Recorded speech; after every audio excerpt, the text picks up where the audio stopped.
skin at a lower price. Hindi naman sa hinihingi po natin, pero meron po talagang mga properties na nako-foreclose. Ibig sabihin, yung borrower hindi na po nila kayang bayaran.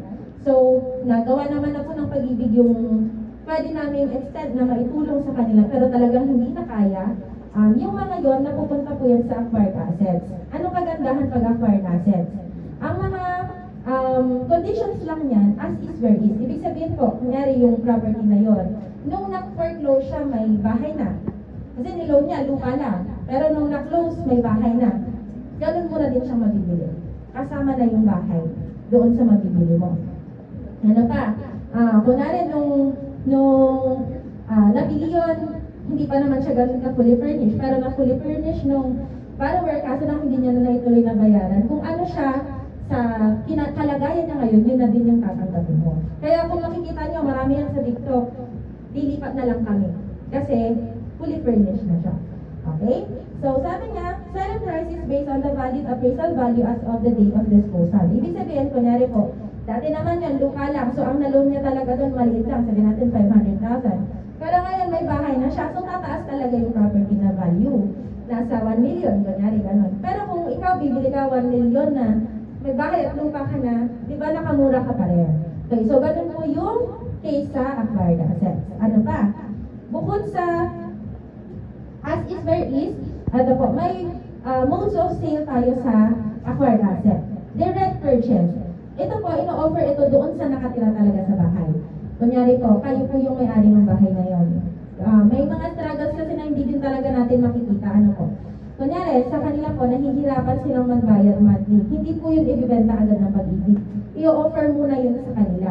Kahit sino na po sa pamilya nyo, yung pwedeng bumili ng property, i-open po muna yun doon sa kanila. Pag hindi po nila pinili yun, ng out of their family pa lang po, saka pa lang po siya maipupunta sa public auction. Ibig sabihin, i-open na siya sa ibang buyers.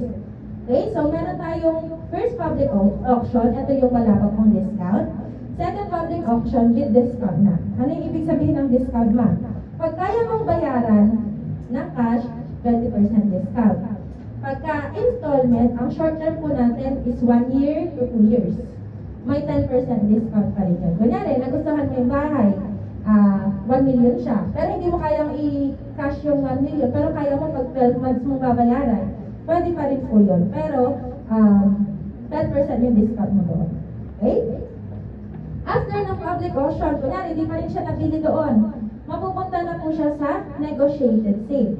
Ayan yung paborito ng mga borrowers. Kasi po, mas mataas na dyan ang discount. Nasa 40% na. 30 to 40%. So, nandyan po ang retail sale, nandyan ang bulk sale, nandyan ang group sale. Pag sinabi po natin na retail sale, ikaw, bibilhin mo yung isang property na to. Pwede multiple properties siya. Bulk sale naman, kunyari, bibili ka sa subdivision, maraming units.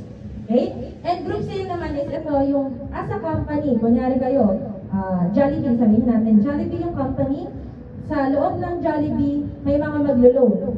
Pagka nakaabot sila ng 100 million, lahat ng property na binili nila, minus 45%. So, ibig sabihin, 55% na lang nila babayaran ko.